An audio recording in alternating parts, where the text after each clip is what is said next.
Hello everyone, welcome back to Debnath couple in রাশিয়ার একটা নতুন ব্লগে। আজকে প্রথমবারের মতো সামারে আমাদের পিকনিক স্টার্ট হইলো। তো আমাদের কাজ, আরুষের বার্থডে, আরুষের বাবার বার্থডে, এগুলো করতে করতে আমাদের আর কোনো জায়গায় ঘোরাঘুরি হচ্ছিল না। মানে বিকেলের দিকে একটু এখানে সেখানে ঘোরাঘুরি। তো আজকে আর সবাই বলতেছে, কালকে রাতেই বলে রাখছে যে চলো আমরা আজকে একটু কোথাও ঘুরে আসবো। তো চলে আসছি ওই আমাদের বাসার সামনেরই সেই পার্কটাতে। তো ভাবলাম যেহেতু এখানে পিকনিক করব, সাথে মা বাবার সাথে এই পার্কটা, যেহেতু ওরা অনেক বছর পরে আবার আসছে, পার্কটা একদমই আগের থেকে চেঞ্জ হয়ে গেছে। তো সেগুলো ওদেরকেও দেখাবো, আপনাদেরকেও টুকটাক দেখাবো, আর আমাদের আজকের পিকনিকটাও একটু একটু করে শেয়ার করব। সাথে রাশিয়ান কিছু সুন্দর সুন্দর নিয়ম, সেগুলো আপনাদেরকে দেখাবো। দেখেন পার্কের মেইন গেটটা এদিকে। আমরা ভিক্টোরিয়ার দিন কিন্তু আমাদের বাসার কাছাকাছি রাস্তা দিয়ে ঢুকছিলাম, বাট এই রাস্তাটা হচ্ছে মেইন গেট। ওইখানে অনেক বড় একটা বিমান রাখা আছে, তারপরে ভিক্টোরিয়ার একটা কি বলে স্ট্যাচুর মতো তৈরি করছে, একদমই নতুন। ওই পাশে আমরা গাড়ি রেখে আসছি, এপাশে আমরা এই যে খাবার দাবার নিয়ে নিছি। আর আমাদের পিকনিক ব্যাগ তো অবশ্যই লাগবে, কারণ প্লেট, বাটি, চামচ সব নিয়ে নিছি। ওই যে ওই পাশে সবসময় আমরা ঘোরাফেরা করি, ওইখানে গিয়ে ওই যে দূরে দেখা যাচ্ছে কিনা, হ্যাঁ ওই যে স্মৃতিস্তম্ভটা। তো আজকে একদমই নতুন জায়গা দিয়ে যাচ্ছি। ভিক্টোরিয়ার দিন দেখছিলাম যে এই জায়গাগুলো নতুন তৈরি হয়ে গেছে। এটা গত উইন্টারের প্রথম দিকেই এই কাজটা শুরু করছিল, খুব ঝটপট করে নিছে। এখনো কিন্তু অনেক কাজ বাকি, যে এগুলো কাজ চলতেছে। এখানে হয়তো ফুল গাছ বা অনেক কিছুর গাছ টাছ লাগাবে। কিন্তু এত বড় এই পার্কটা, এটা যদি আপনি সারা দিন ঘুরেন একদিন, তারপরেও মনে হবে যে ওই পাশটা তো দেখার বাকি রয়ে গেল, ওই পাশটা তো বাকি রয়ে গেল। সেই কারণে আজকে এখানেই চলে আসছি পিকনিক করতে, কারণ খাবার দাবার নিয়ে আসছি, যেহেতু ঘোরাফেরা করে একটা জায়গায় বসে দুপুরের লাঞ্চটা সেরে তারপরে আবার ঘোরাফেরা করতে পারবো। ওরা আমাকে দেখছে, আমি ওদেরকে দেখছি। অনেকেই জিজ্ঞেস করেন যে দিদি সারাতবে আসলে কোথায় ঘুরতে পারবো। এই যে একটা ভিক্টোরি পার্ক, এখানে আপনি পুরো একটা দিন আরামসে ঘুরতে পারবেন, পুরো একটা দিন কাটাইতে পারবেন। এত সুন্দর সুন্দর জায়গা দেখার মতো। যেমন আমরা আজকে যাচ্ছি এখন খাওয়া দাওয়া যেহেতু করবো, মানে যেখানে বসে পিকনিক করা যায় সেই জায়গাটাতে অবশ্যই আপনাদের সাথে শেয়ার করবো কোন জায়গায় গিয়ে পিকনিক করা যায়। পাশে দেখেন এই যে ছবিগুলো দেখছেন, এগুলো কিন্তু দ্বিতীয় বিশ্বযুদ্ধে বা বর্তমানেও যারা শহীদ হচ্ছেন সবার ছবি। কিন্তু এই যে এই পাশেও কিন্তু এই যে বোর্ডগুলো, সবগুলোতে সবার ছবি, সবার, হ্যাঁ, যারাই ওখানে গিয়ে শহীদ হচ্ছেন, এবং জাস্ট শুধু সারাতভ স্টেট থেকেই যারা শহীদ হচ্ছেন তাদের কিন্তু ছবি এখানে। কত যে বিশাল এরিয়া জুড়ে, তার মানে দ্বিতীয় বিশ্বযুদ্ধে এই একটা শহর থেকে কত লোক শহীদ হয়েছিল, একটা শহর থেকেই। এবং নতুন এখন বর্তমানে কিন্তু এইগুলো অ্যাড করা হচ্ছে নতুন, যে ওরা পিছনে দেখতে দেখতে আসতেছে। ও এই যে এটা হচ্ছে শহীদদের স্মরণে, এই যে ওদেরকে ফুল নিবেদন করা হচ্ছে। হাতের মধ্যে কিন্তু একটা ফুল, বিশাল করে তৈরি করা, আজ থেকে কত বছর আগে তৈরি করা। এটা এখনো কত সুন্দর ভাবে এটাকে মেনটেন করে রাখছে। এখানে কিন্তু অনেকের নাম লেখা, যারা সেখানে মানে ফ্রন্টে ছিল, জীবনের ঝুঁকি নিয়ে যুদ্ধ করছিল, তাদের সবার নাম কিন্তু এখানে লেখা বোর্ডটাতে। যদিও এই জায়গাগুলো খালি রাখা হয়েছে, এখানেও কিন্তু নাম এড করা হচ্ছে। ওই যে দেখেন ওইখানে দুইটাতে নাম এড করা, ওই পাশেরটা এখনো খালি রয়ে গেছে। দেখেন ভিক্টোরিয়াতে কি পরিমাণ লোকজন ছিল, আর আজকে একদমই কিন্তু নিরিবিলি। তারপর প্রচুর লোক আজকে, যেহেতু সানডে বন্ধ আছে। এবার টাঙ্ক অনেক বেশি লাগতেছে না? এতটি আসলো না আগে? না না না, এতগুলা ছিল না আগে, এতগুলা ছিল না। ওই তো অনেকটি নতুন বসাইছে। তো কত রকমের যানবাহন, এগুলো সব কিন্তু দ্বিতীয় বিশ্বযুদ্ধে ইউজ করা যানবাহন। অনেকেই দেখলে ভাবে যে এগুলো মনে হয় শোপিস হিসেবে রাখা, একদমই না, এগুলো কিন্তু তখন ইউজ করা যানবাহন। আর এখানে যেহেতু স্থাপিত করে নিছে, স্থাপিত করার জন্যই কিন্তু আর এটা ইউজ হচ্ছে না। তা না হলে হয়তো আজকের দিনেও এগুলো ইউজ হইতো। ওই যেমন আইডি তুলে নিছে, এটা কাজ করবো, কাজ করে আবার লাগাইবো। এখানে একটা বিমান ছিল কিন্তু। তো অনেকে জিজ্ঞেস করেন না দিদি সারাতভ থেকে মস্কো কত দূর? ওই যে মস্কো দেখেন 728 কিলোমিটার এখান থেকে, এই জায়গাটা থেকে মস্কো এত দূর। কাজান হচ্ছে 514 কিলোমিটার, দেখছেন। সারান্স আছে 230 কিলোমিটার। আর সবার উপরে দেখেন উফা 760 কিলোমিটার। মানে মস্কো থেকেও কিন্তু এখান থেকে, মানে মস্কো যতটা দূরে তার থেকে বেশি উফা যাইতে সময় লাগবে। এই যে এখানে হচ্ছে সব কালচারাল হাউস গুলো সবার, খুব সুন্দর একটা মানে কাঠের চুলার যে গন্ধ, সেরকম গন্ধ আসতেছে এই পাশটাতে। ওমা এটা দিয়ে বয়ে গেছে। চলো আরুষ চলো, এমনি গেলে রাইতে যাবো। চলো, চাইলে সবাই এদিক দিয়েও যাইতে পারতো, কিন্তু সবাই এদিকে নিয়ে যাইতেছে, তাই আমি ওইভাবেই যাবো। সবাই যেদিকে আমিও সেদিকে। এই জায়গাটা একদমই নতুন করছে। এই যে ওদের সাথে কথা হইলো, ওরা এই যে কালো গাড়িটা রাখা এখানে, এটা অন্য একটা রাস্তা দিয়ে এদিক দিয়ে এসে গাড়ি রেখে তারপরে পার্কে ঢোকা যায়, মানে একটু কাছাকাছি হয়। তো যারা দীর্ঘক্ষণ হাঁটতে পারে না তো ওরা এই দিক দিয়ে আসতে পারবে। তাই সেই জন্যই কিন্তু এখানে ওই ব্যারিকেডটা দেয়া, যাতে গাড়ি নিয়ে পার্কের ভেতর না ঢোকা হয়।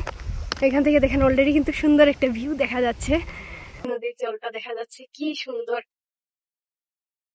হালকা একটা বাতাস দিচ্ছে আজকে। পাহাড়ের নিচের বাড়িঘর গুলা, যে জায়গায় গেছিলাম আমরা বসতে, জায়গাটা খুবই সুন্দর, হয়তো বসে রেস্ট নেওয়া যাবে আরামসে। কিন্তু যেহেতু আমরা খাওয়া দাওয়া করবো এই ভরা রোদের মধ্যে, যেহেতু এখন দুপুর বেলা প্রচন্ড গরম লাগবে, তো আমরা একটু গাছের ছায়া খুঁজতেছিলাম। এখন আরেক জায়গায় যাব, ওখানেও কেউ চাইলে যে বিকেলের দিকে যারা পিকনিক করতে আসে, ক্যাম্পিং করতে আসে, ওখানে কিন্তু সুন্দর ভিউর মধ্যে বসা যায়। একদম শেষ প্রান্ত দিয়ে আসার পরেই এই ভিউ পয়েন্টটা পাওয়া যায়। এখানে আসলে মানে প্রায় সময় আমরা এই পার্কটাতে আসলে এই জায়গাতে অবশ্যই আসা হয়, কিন্তু আজকে প্রথমবারের মতো এখানে আমরা পিকনিক করব।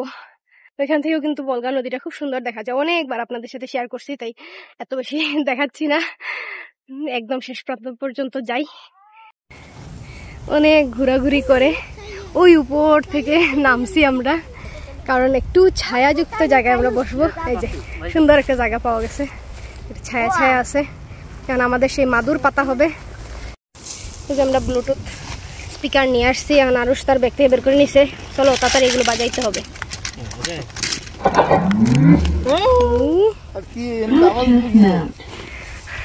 হ্যাঁ, সে তার সম্পত্তি নিয়ে আসছে, আমরা খাবার দাবারের আয়োজন, সে তার নিজের বুঝের জিনিস।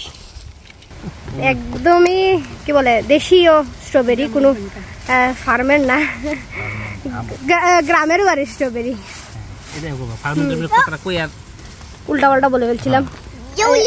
কয়েকটা আছে খুব গাঢ় কালার, এই যে দেখেন কি গাঢ় কালার গুলা, দারুণ লাগে দেখতে। পাশে আমাদের সালাদ কাটা হবে, শসা, টমেটো, আর ওই পাশে হচ্ছে আমাদের পোলাও, এ পাশে হচ্ছে তরকারি, চিপস, সব আয়োজন নিয়ে আসা হয়েছে। 5 জন মানুষ, একদম ভরপেট খাওয়া হবে। যদি আসেন অসুবিধা নেই, চলবে। লেবু আছে, আরে লেবু আনছে। আমার ছেলে বলতেছে একদম পারফেক্ট জায়গা পিকনিকের জন্য, খাবো। আর এটার ভেতরে হইতেছে আমাদের এই যে শসা, টমেটো অলরেডি কাটা হয়ে গেছে। ওই পাশে আবার দেশি কাঁচামরিচও আছে, নিয়ে আসছি। এর পাশে হচ্ছে আমাদের ছানার তরকারি, পনিরের তরকারি।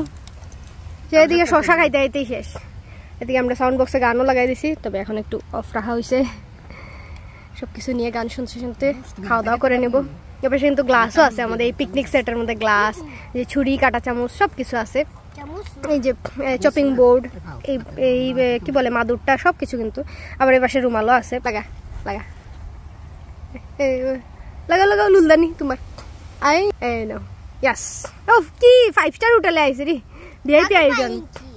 হ্যাঁ দা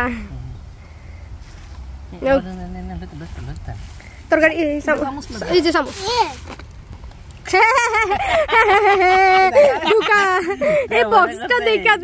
আইসক্রিম।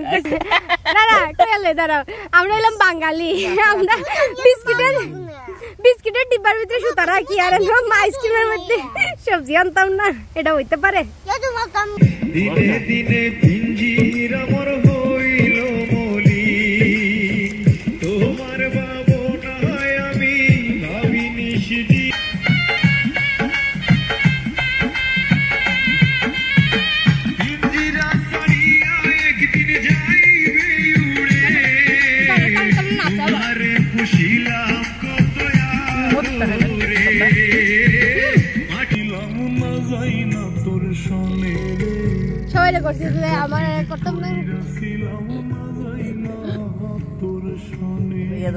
খাবার শেষে স্ট্রবেরি খাচ্ছি লবণ দিয়ে, স্ট্রবেরি গুলো একটু টক টক। এদিকে আরো পাগল হয়েছে, তার চিপস খাইতে হবে, চিপস নিয়ে আসা হয়েছে। চিপসটা একটু ঝাল ঝাল না? মাখাইছেন চিপসটা? একটু মশলাদার এলে ভালো লাগে। ওই পাশে কি রোদ, আর এই পাশে একদমই ছায়া পড়ে আছে, আর কি পরিমাণ বাতাস দিতেছে।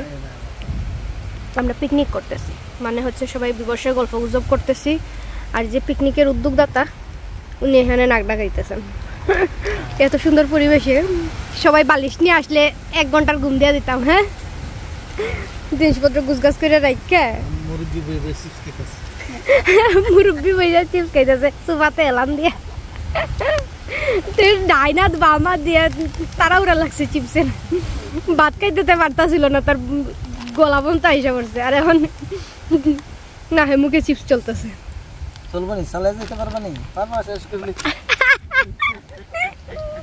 ইরা মানুষ, চারিপাশে মানুষজন একদমই নাই, মানুষজন নাই, ছিনতাইকারী নাই, কিছুই নাই, কোনো কোলাহল নাই।